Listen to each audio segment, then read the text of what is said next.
자, 근래 이재명이 잘한 게 하나 있습니다. 뭔 잘한 게 있냐라는 말씀들 하실 분들이 계실 텐데, 일본과의 위안부 합의를 뒤집지 않은 거. 문재인이었으면 바로 반일 노선 타면서 예전에 했던 합의니 뭐니 싹 다 갈아 엎었을 판인데, 이재명은 그렇게 하지 않았습니다. 그리고 마치 보수 대통령이라도 된 듯 일본과의 대화를 아주 안정적으로 미래지향적으로 이끌어갔죠. 저는 이거 하나는 정말 칭찬해줘야 된다라고 봐요. 또 그 반복되는 지긋지긋한 반일몰이에 대통령이 한 발짝 물러선 셈이니까. 본래 이런 사람이 아닌데 이러는 걸 보면 이 사람이 대통령이 돼서 뭔가 시각이 트였구나, 모르던 뭔가를 알게 됐구나 라는 걸 새삼 느끼게 됐습니다. 자, 근데 사실상 혼종 느낌이에요. 잘한 게 가끔 있는데 대부분 이상한 걸 합니다. 예를 들어 산재가 터졌을 때 민간 기업에는 초강경 대처, 압수수색이 들어온다라거나 그 업체가 맡고 있는 공사를 전부 다 중지시키게끔 환경을 조성한다거나, 무슨 사장이나 대표이사 사임하는 건 하루아침이고 심지어는 면허 취소니 공공 입찰 금지니 엄청난 반기업 성향의 정책을 내뱉고 있죠. 문제는 본인들한테는 관대하다라는 겁니다. 코레일에서 사고가 터졌을 때는 그야말로 미지근, 언론 기사 나오는 것도 없고 미지근한 대처. 코레일 수장은 사실 말로만 사장이고 총책임자는 대통령이기 때문인 것 같은데, 자, 이런 점을 말이죠. 오늘 또 개혁신당 이준석 의원이 아주 송곳처럼 파고듭니다. 칭찬할 건 칭찬을 하고 그 와중에 뻘짓하는 것은 또 뻘짓이라 정확하게 짚어주는 셈인데, 사실상 오늘의 하이라이트는 마지막 조국을 향한 이준석의 비판이에요. 이준석은 거의 조국을 사람 취급을 하지 않은 것처럼 보입니다. 우리와 마찬가지로요. 빵 안에서 일단 교화가 덜 됐다라고 표현을 하는데, 얼마 전 조국이 2030들은 극우와 같다고 70대와 비슷하다라는 말을 한 적이 있었죠. 정말 진짜 비 오는 날 개패듯 패고 싶은 그런 감정이 들기도 하는데, 우리나라 정치인들 중에 가장 위선적인 인물로 꼽히는 이 조국을 오늘 이준석이 캐치를 해서 사정없이 난타합니다. 예기치 않은 사면을 얻은 주제에 나대지 말라는 듯 보여지네요. 소견이지만 페이스북과 같은 SNS가 세상에서 사라지지 않는 한 조국의 주댕이는 멈추지 않을 겁니다. 10대를 비롯한 2030 젊은 청년들을 극으로 비난한다는 건 우리 쪽 나이대 조언이라던가 사과 요구라던가 이런 것은 안중에도 없는 사람이라는 거예요. 그러면 그에 맞게끔 후드로 패줘야 되죠. 피해자에게 가해자가 저런 식으로 지속적 행태를 취한다면 우리가 할 것은 조국의 끝없는 위선과 모순, 내로남불을 끊이지 않게 상기시키며 전파하면 되는 겁니다. 오늘 이준석 의원의 조국에 대한 비판 영상 같이 확인해보고 가시죠. 오늘은 먼저 이재명 대통령의 대일 외교 활동을 높이 평가하며 말을 시작하겠습니다. 민주당은 지금까지 중요한 순간마다 한일 외교를 국내 정치에 과도하게 활용해왔습니다. 물론 영토와 역사 문제에 대해서는 단호해야 합니다. 그러나 죽창가로 대표되는 선동적인 발언들이 정치적으로 이용되어 온 것도 사실입니다.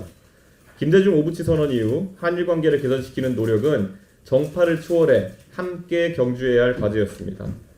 최근 조사에 따르면 젊은 세대 사이에서 한일 양국 간 호감도가 그 어느 때보다 높습니다.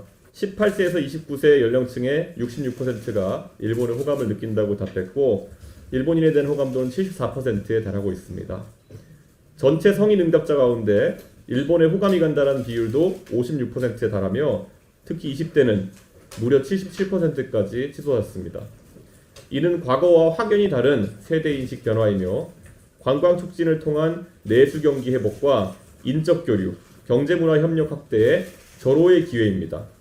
이재명 대통령께서 앞으로 이어질 한미 외교에서도 성숙하고 미래지향적인 모습을 보여주길 기대합니다.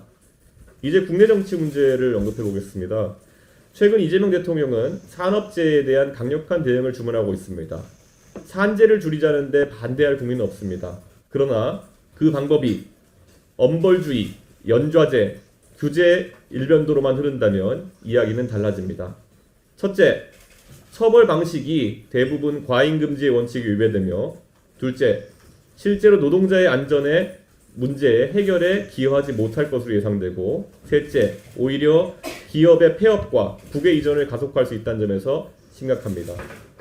최근 철도 사고로 안타까운 일이 발생했습니다. 개혁신당은 돌아가신 철도 노동자들의 명복을 빌며 부상자들의 쾌유를 기원합니다. 그러나 이번 사고는 이재명 정부가 스스로 천명한 안전정책조차 제대로 지키지 못하고 있음을 보여줍니다. 포스코와 대림에는 엄격한 기준을 적용하면서 왜 철도공사 같은 공공 영역에는 같은 잣대를 들이대지 못하는 것입니까? 노동자의 안전을 경영진이 직을 걸고 지키라면서 정작 공공 영역에서는 왜 장관, 대통령, 어느 누구도 직을 걸지 않는 것입니까? 결국 이재명 정부는 지금 페널티 없는 결투의 유혹에 빠져 있습니다. 결투라는 것은 서로 총 한 자루씩 들고 내가 상대를 맞출 수도 있지만 나 또한 총탄을 맞을 수 있다는 전제에 성립합니다. 그런데 정부는 민간에는 결투를 신청하고 정작 스스로는 총을 들지 않은 채 안전지대에 서 있습니다. 이는 진정한 결투가 아니라 한쪽에만 총을 겨눈 불공정 결투에 불과합니다.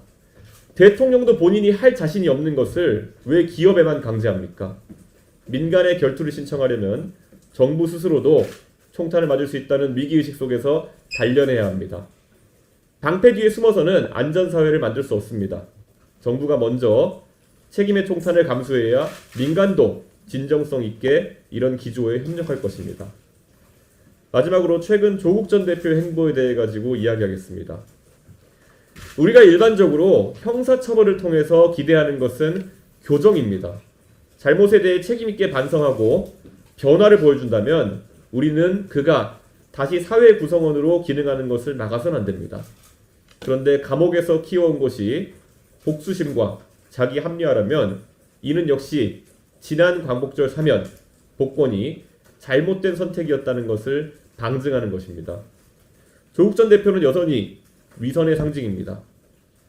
2030 남성의 민주당 지지 이탈은 민주당의 편향된 젠더 정책이기도 했지만 정책 때문이기도 했지만 더 근본적으로는 조국 사태로 드러난 진보 진영의 위선 때문이었습니다. 본인이 직접 저지른 표창장 위조와 인턴 경력 위조로 대한민국 청년들을 배신했음에도 불구하고 조국 전 대표는 반성과 사과는커녕 오히려 청년들을 극우로 몰아세우며 자신의 실패를 덮으려고 하고 있습니다. 조국 전 대표는 예기치 않게 얻은 자유를 만끽하며 사회 갈등을 조장하는 발언으로 정치적 입지를 다시 세우려 하고 있습니다. 오랜만에 감옥에서 나와 사위가 냈다는 고급 한우집에서 된장찌개 사진을 올리고 생색을 내는 것까지는 국민이 양해할지도 모릅니다. 그러나 그 이상의 위선적인 행보는 더 이상 용납되지 않을 것입니다. 재판 과정에서 무려 300차례 가까이 형사소송법 148조에 따른 묵비권을 행사했다고 하던 조국 전 법무부 장관, 왜 재판정에선 침묵하고 국민 앞에서는 빅마우스인 것입니까? 수백 번의 침묵으로 국민을 기만한 사람이 이제 와서 젊은 세대를 향해 훈계를 늘어놓는 상황을 더 이상 봐주기 어렵습니다. 자중하십시오.